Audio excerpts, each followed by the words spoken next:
Hey guys, this is Dan from learningcameras.com, and here we've got the brand new Nikon D7100. We're going to unbox it, take a look at what's inside, but you pretty much know what's inside, so this is not going to be your average unboxing. We're going to take a look at some of the details of the design and a couple of the things surrounding this camera and the release of this camera. So first of all, take a look at my website, and that's www.learningcameras.com, and you're going to see me posting images, keeping you updated as I take this camera out, put it through its paces.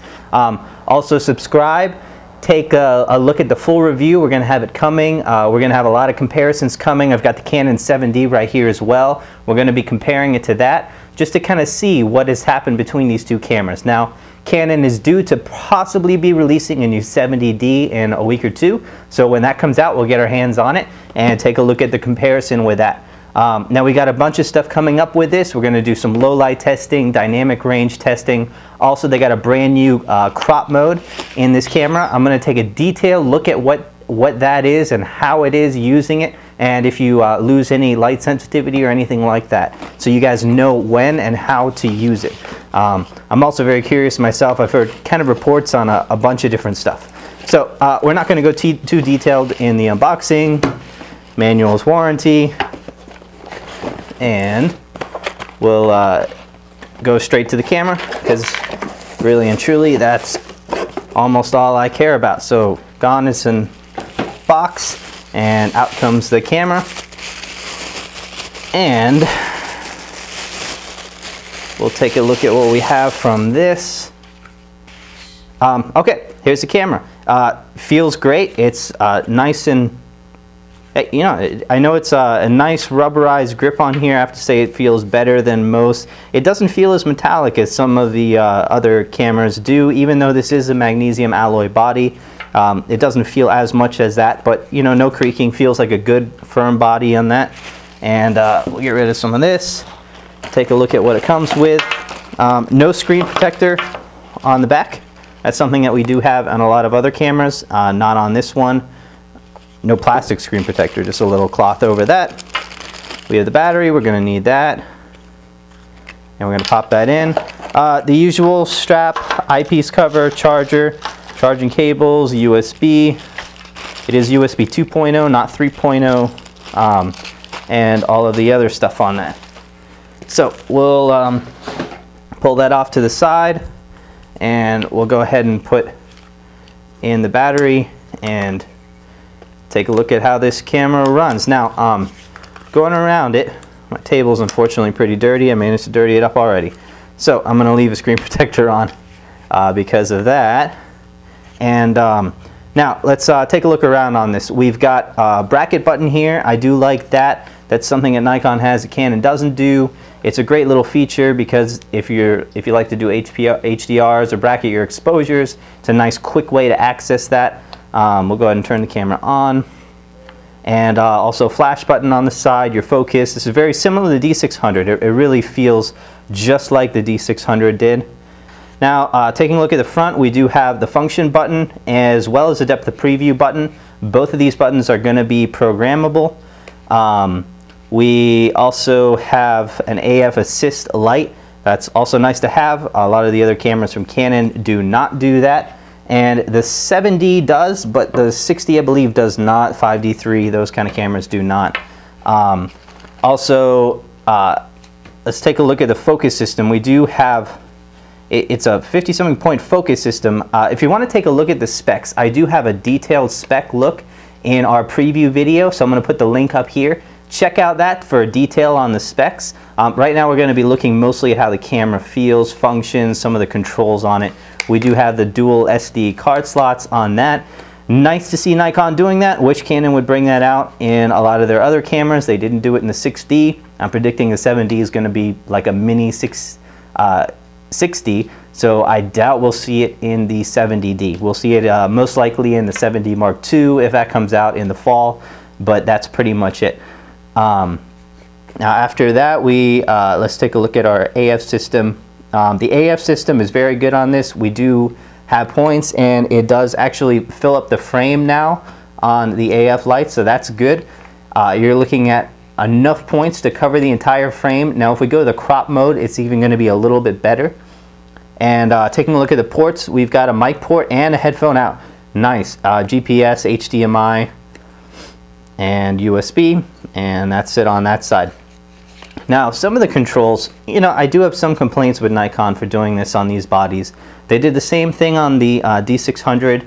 I'm not a fan of them linking up the ISO button as well as the zoom button. Both of those are connected. Here's why I have a problem with that. If you have image review turned on, so if you take a picture and you snap the picture and then immediately after that the picture comes up, your zoom controls are now activated. So if you are taking pictures very quickly and want to change the ISO very quickly, you have to make sure to get out of image preview before you hit the ISO button. Otherwise, you're just going to be zooming and not actually doing anything with your ISO image, and you're going to look and see what's wrong, and you're going to see that you've been zooming your image. The white balance button also is a lock button, question mark button as well. I wish they wouldn't do that, but I don't find myself changing the white balance quite as often mid-shooting. Normally I take the camera away from my eye to change the white balance, but the ISO I do change a lot while shooting. You do have the control system just from the D600, the lock on the top, you know, it's not too bad, it's a little hard to press. This secondary lock that controls your shooting functions here, it's a pain to use. You know, it's almost impossible to actually press this button and change this. You know, there is just no quick function to this. It's a pain to use. You definitely have to attempt to change any of these. I do like quick access to some of these functions. We don't have to go through the menu system or anything like that, but you know, man, this is a pain to use and to get these to get into some of those settings. So I'm going to leave it at high speed. We do have, when we're using this camera at full quality, full resolution, RAW, we're only going to get 5 frames a second, 6 if we shoot JPEG or if we shoot in the crop mode. Now I will say something that's kind of a bummer, and we'll test this out in the full review, is the buffer is only rated to about 6 images on RAW. Even when using high-speed cards, we'll test that out. That means you're really only going to get about 1 second of high-speed shooting. And we'll see what it drops to after that. You know, it won't be 6 frames a second, but maybe it's 4. And we'll have to see it when we can also set the lower continuous speed to be whatever we wanted, like 3, 4, 5 frames a second. We'll see if we can get a buffer of a little bit longer and where that point is. Now we do have a new I button at the bottom. That's going to give us some extra controls down at the bottom, and it gives us quick access to something like that image crop. So that's nice to see there. A lot of the other options are not stuff that we would use very often. High ISO noise reduction, depth of preview assigning buttons, AE designing buttons, remote controls, long exposure noise reduction. Probably stuff that you don't need quick access to, but it is there. I prefer that button than the other, I think it was like an image writing button that we had before. Not much of a use to that. So here's your basic screen. It looks just like most of other Nikon cameras. No real surprise there.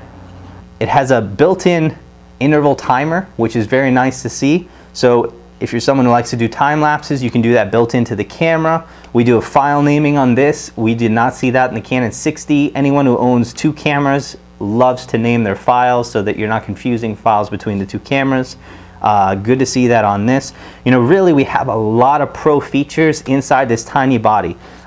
We also have some more timer options than we have in a lot of other cameras. So if you want to do some delays, take 2 shots and then delay and things like that, all those are built in. Let's see, brand new screen. Let's take a look at this screen. We can't, you know, I can't bring it up too long, but this is a brand new 3.2-inch screen. It's also a higher resolution. We're talking about 1.2 million dots on this one, versus typically we have about 920,000. So that's good to see on that one. So, you know, the only downsides, other than those function buttons there and some of these control dials, especially that secondary one there, you know, when we're shooting live view, we're going to have the same issue with the live view as we did on the D600, where we cannot, and I'll show you this in detail in the full review, where we cannot actually change the aperture while shooting. That's not a huge deal for me when I'm shooting pictures in live view, but when I'm shooting movies, that's a big deal, because when I shoot movies, I'm locking the shutter speed to be like a 60th of a second, for example. The only exposure control I have if you lock my aperture is ISO. That's not cool.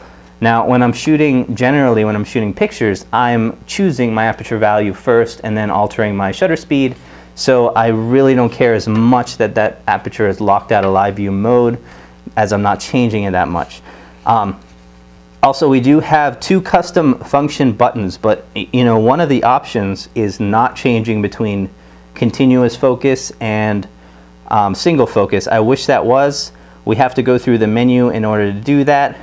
You have to hold this button and then switch on the others. So, you know, it's not the hardest thing to change, but it would probably be nice if I could just instantly switch between continuous just by hitting one of these buttons, and then go back to single focus when I take my hand off of that. The white balance button, we do have a nice function on the white balance button. We're able to change both the regular white balance to something like Kelvin and then fine tune it using this control wheel right here. The problem with that is it really takes 2 hands. We can't do it just with one hand. I know Canon allows me to hit a button right here and do all the changes here. Although I cannot fine tune it on the Canon. It's something I hate on my 5D. So let's take a look at these 2 cameras side by side. And this 7D is really a lot bigger. It's a much bigger camera.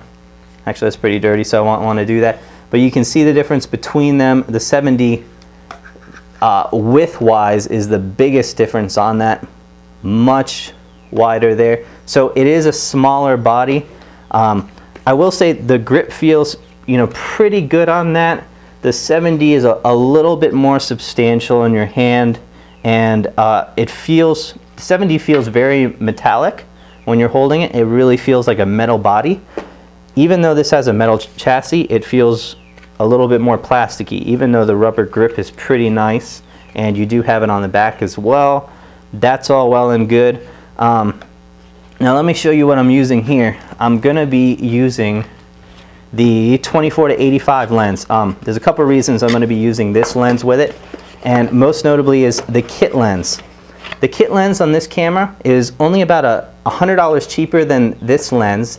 And if you get it with the kit, it's a little bit cheaper. It'll be $200 savings from this. But honestly, 18 millimeters is the widest the kit lens goes. That's not very wide. It's only equivalent to like 28 millimeters on a full frame. You're probably going to want a wide angle anyway, so I don't mind losing too much off of the wide, getting a 24. 85 on a crop body camera is really as far as you'll need to go, especially with this camera, because you also have the crop mode. So using that crop mode is a 1.6 or 1.5 times a 1.3. You're going to be getting on an 85 millimeter about 170, 175 millimeters out of that, if you were to equivalent that to a full frame field of view. Also, you're going to get a much wider open aperture. That kit lens, it hits f4.5 at only 35 millimeters. Even though it's a 3.5 to 5.6, you're going to be at 4.5 once you hit 35 millimeters. This one's going to be 4.5 all the way to 85. Starts out at 24 millimeters at 3.5. I find I'm able to shoot much wider on my aperture with a lens like this. Couple other reasons. This is going to work with full frame cameras. If you ever rent a D600, buy a D600, or rent a D800. All of those are going to work with this. It's also a much sharper lens, better build quality for sure than the kit lens. Also, since we're using this on a crop body camera, we are actually not going to be using the outside extremes of the lens at all. Actually, that was not tight. So we're only going to be using the center portion of this lens, whereas if you get a DX lens, a crop body lens, you're going to be using the entire frame of the lens. That means that on a lens like this, the edges are going to look great on a crop body, whereas when we take a DX lens and mount it onto there, the edges of the lens normally don't look that good. And so if you're somebody who's doing landscapes a lot and you're using a DX body, I'd really recommend getting an FX full frame lens, just because your corners are going to be much sharper on a lens like that. So that's the basics on that. Definitely subscribe. Take a look at the full review when we're bringing it out. Check on the website. We're going to announce the latest deals. We're going to put some pictures as we're taking them out. And also, there's just a bunch of other stuff, some tips and tools that you can learn from on there. And yeah, if I see any sales from this, I'll definitely post those on the site as well. So thanks for taking a look, and we'll be updating you shortly with some of the results of this camera.